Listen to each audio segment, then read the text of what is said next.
I changed careers. I worked in marketing for several years, and I started my nursing career at the start of March. Oh my God. Yeah, as a pulmonary nurse, so working with people with respiratory issues. Oh my God.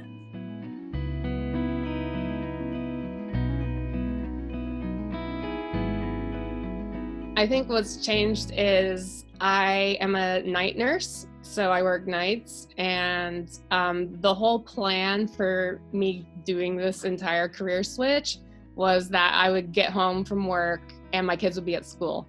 And so that was going to be my recovery time. And then I was going to be able to sleep and then get dinner ready, like all these home cooked meals I had to, imagine for myself, and get the kids from school, be, well rested and energized. And obviously none of that ever happened. But so now when I get home from work, they've just had their night's sleep. So they're like ready to play, ready to do their school. And I just don't have the energy to keep up with all of that.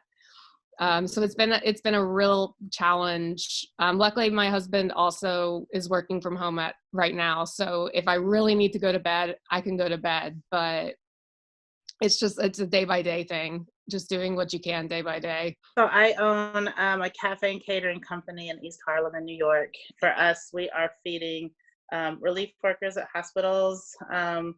And it's doctors, nurses, and I also like to say, and the team behind them. Yeah, so I've actually put on some weight recently because of all the food that all the food that keeps arriving to our break room has been fantastic.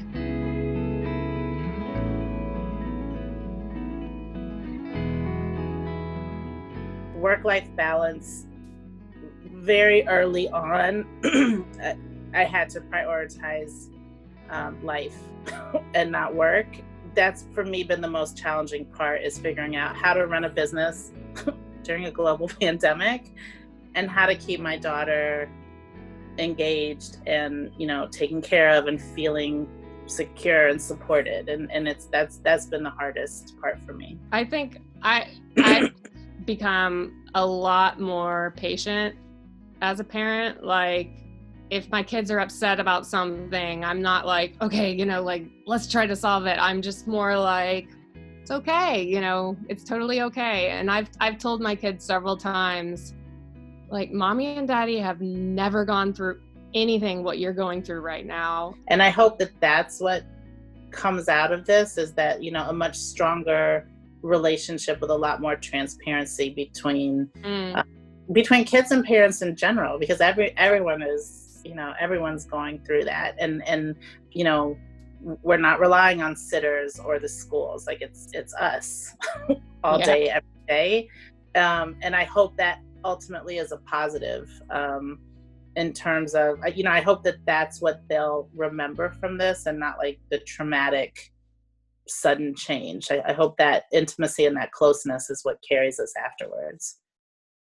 My support system really hasn't changed a lot, just because, my husband is co-parenting with me, and he's always had a really active role with the kids, and he's always worked a pretty family-friendly job, because I haven't really been able to talk to people about what it's like caring for these patients, because it's no one's really going to understand unless they're also in that role, and I don't really have anyone to talk to about it. Luckily, because this is such a crazy time, it's fine. I haven't really had time to really sit back and reflect, like, oh my gosh, like, you're caring for, like, an entire patient load that's got, this virus, and, it's killing a lot of people. And it's, it's been really hard for me. The hardest part for me has been the patients having no family by their side.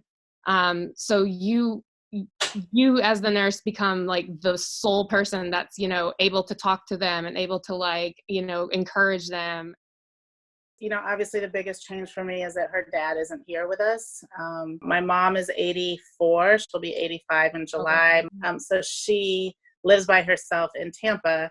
And we had already been scheduled to come for spring break. And when they said that the airports may close, literally closed the business and left the next morning. Because the idea with my daughter, and because the idea of her being down here and sort of riding out in isolation by herself was like too much anxiety.